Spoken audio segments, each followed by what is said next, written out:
네, 이번에는 코로나 방역 상황 좀 점검해 보겠습니다. 좀 심각해지고 있는데요. 지금 하루 평균 600명대 신규 확진자 계속되고 있죠. 이래서 오늘부터 수도권과 부산 지역의 유흥시설 영업 금지 조치가 내려지는데요.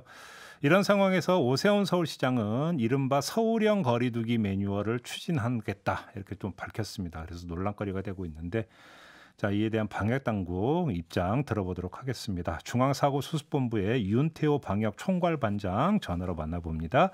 나와 계시죠? 네, 네, 안녕하세요. 안녕하세요. 네. 4차 대유행이 시작이 됐다고 봐도 되는 겁니까?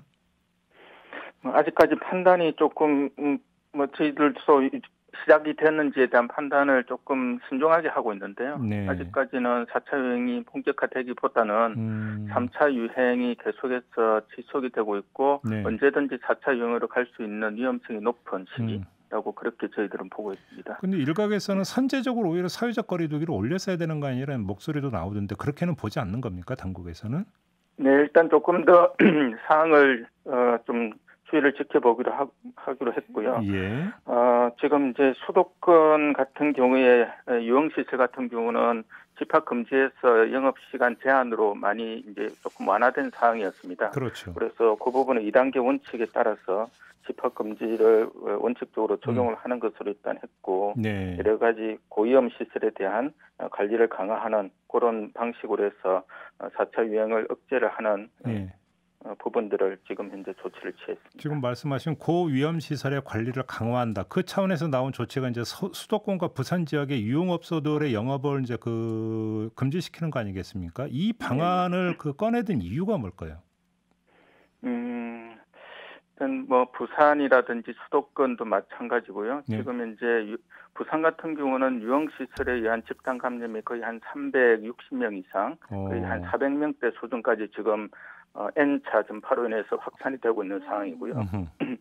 그다음에 다른 이제 수도권 지역에서도 지금 유흥시설을 중심으로 해서 예. 감염이 계속해서 집단 감염이 발생을 하고 있어서 음흠. 아무래도 유흥시설 내에서는 방역 수칙을 지키기가 현실적으로 어려운 측면들이 좀 있어서 네. 당분간은 이 부분에 대해서는 좀 집합 금지를 원칙적으로 적용을 하는 것으로 했습니다. 다만 방역 수칙 준수 등 자율 노력 사항에 따라서는 지자체별로 영업시간 제한으로도 가능하다고는 했는데요. 음. 아직까지 수도권과 부산 같은 경우는 유행이 워낙 지금 현재 많아서 이 부분과 관련되어서는 일단 집합 금지를 일단 원칙으로 저희들이 권유를 하고 있습니다. 근데 지금 수도권과 부산 빼고 다른 지역에서도 이제 지역 감염이 끊임없이 계속 발생을 하고 있다고 하는데 여기는 네. 제외시킨 거는 큰 문제는 없을까요?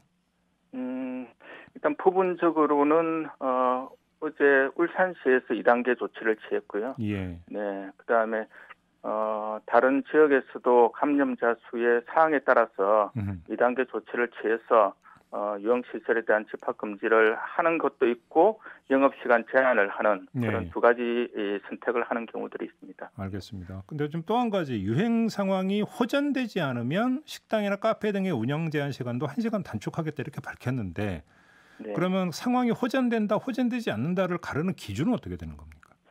이것을 명확하게 칼로 무 자르듯이 기준을 설정하기는 조금 어려운 상황이고요. 예. 다만 현재의 추세가 계속해서 이어지거나 그러니까 확산의 추세가 계속해서 증가하는 그러한 상황이거나 아니면 급격한 증가세를 보이면 음. 아무래도 운영시간 제한 강화를 해야 될 수밖에 없는 그런 상황에 올 것 같습니다. 그래요. 네.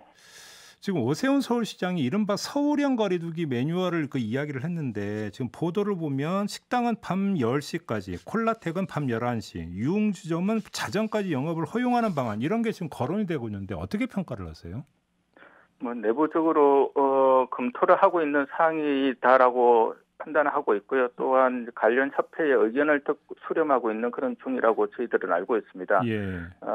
물론 각 시도지사가 방역 수칙 행정 명령의 주체 권한이 있습니다. 음. 다만 지금까지는 지자체와 중앙 정부가 협의하면서 서로가 좀 상생을 할 수 있는 그런 방식으로 계속해서 방역 조치들에 대한 협의 이루어져 왔고요. 네. 그래서 이 부분과 관련되어서는 서울시와 그다음에 중대본이 계속 협의를 하는 것이 좋지 않겠냐라고 그렇게 생각을 하고 있습니다. 예, 일단 지금 제가 드렸던 질문은 관련 협회 이런 데에서 오세훈 서울시장과의 논의 속에서 나온 방안인 걸로 알고 있는데 근데 좀 네, 궁금한 게 만약에 오세훈 서울시장이 이쪽으로 가겠다라고 그러니까 만약에 마음을 먹으면 결정 권한은 서울시장한테 있는 건 맞습니까? 네, 각 시도지사가 감염병 예방법에 따라서 네. 행정 명령을 내릴 수 있는 권한은 있습니다. 아, 그래요? 다만 지금까지는 독자적으로 행정 명령을 내리기보다는 음흠. 중앙정부 중대본과 계속해서 협의를 해왔던 사항이고요. 예. 지금까지 수도권의 조치들을 보면 중앙정부보다 강화된 행정명령을 음흠. 내린 경우는 있지만 중앙정부보다 약하던 행정명령을 내린 경우는 별로 없어서 네. 근데 5인 이상의 소모임 금지 같은 경우도 중앙정부보다는 수도권에서 먼저 시작을 했던 부분이고 그것을 예. 중앙정부에서 수용을 해서 다른 지역으로 확산을 시켰던 그런 사례들이어서 예. 지금까지 수도권에서는 감염자 수가 계속해서 많이 나왔기 때문에 예. 이런 부분들을 항상 강화를 시켜가면서 중대본에 그런 부분들을 건의해 왔던 그런 사항들입니다. 그러면 꼭 어쨌든 예. 정반대의 예를 한번 들어서 질문드리고 싶은데요. 얼마 전에 네. 대구시에서 네. 영업 제한을 좀 완화를 하려다가 이제 그 원점으로 네. 돌아간 적이 있지 않습니까? 네. 혹시 네. 이때 그러면 지금 중대본하고 협의 과정에서 다시 이제 원점으로 돌아가기로 결정을 했던 겁니까? 그러면?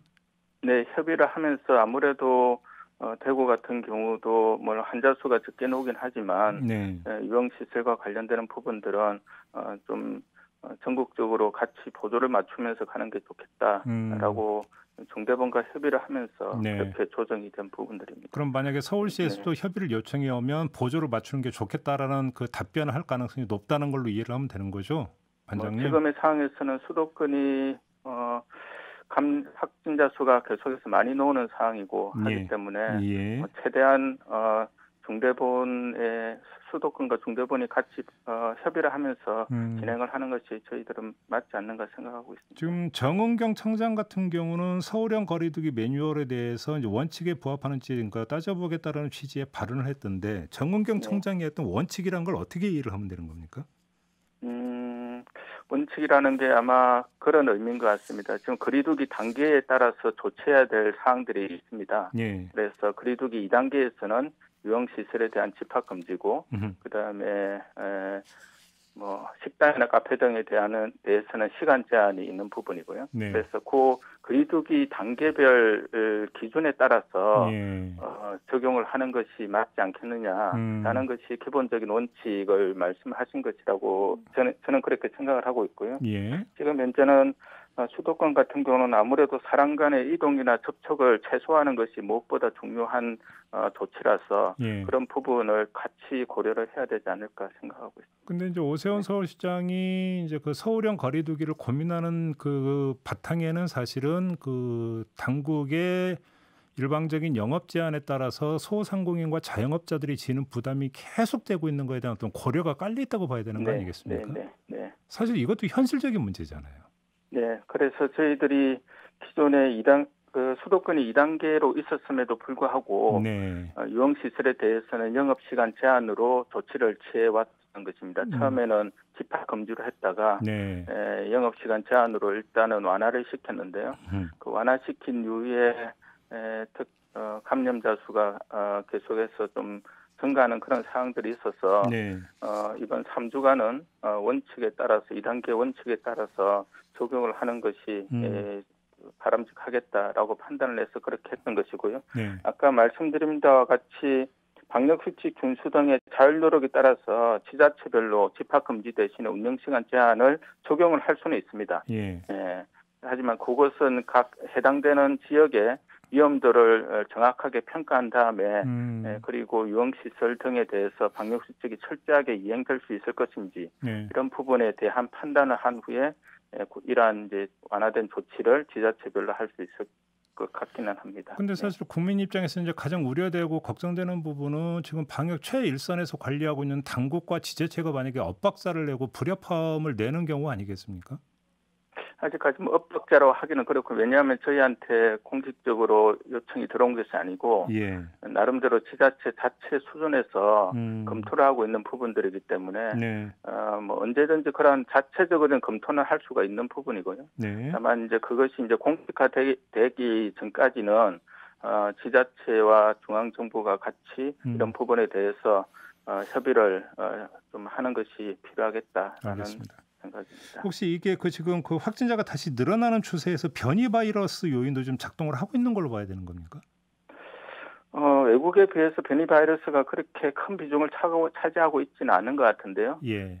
다만 뭐 꾸준하게 나오고는 있는 상황입니다. 해외 입국에 의해서 조금씩 나오고 있는 상황인데 네. 외국처럼 변이 바이러스가 지금 현재 유행에 큰 비중을 차지하고 있다, 또 유행을 견인하고 있다라고 판단하기는 조금 아닌 것 같다라는 생각을 하고 있습니다. 아무튼 계속 이제 끊임없이 제기되는 또 하나의 문제는 백신 수급인데 별로 걱정 안 해도 되는 겁니까, 관장님? 백신 수급은 저희들이 뭐 국민들께 발표했던 그 양을 확보하고 네. 그리고 국민들께 접종하기 위해서 최선의 노력을 다하고 있다라고 말씀을 드릴 수밖에 없을 것 같고요. 예. 지금 이제 1분기에 접종을 하려는 그 계획은 지금 현재는 계속 차질 없이 진행을 하고 있습니다. 알겠습니다. 또한 3, 4분기부터 그때 하반기죠. 하반기부터 대량의 어떤 물량이 들어오기 때문에 네네.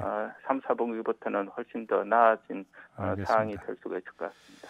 알겠습니다. 자, 말씀 여기까지 들을게요. 고맙습니다. 네, 감사합니다. 네, 지금까지 중앙사고수습본부 윤태호 방역총괄반장이었습니다.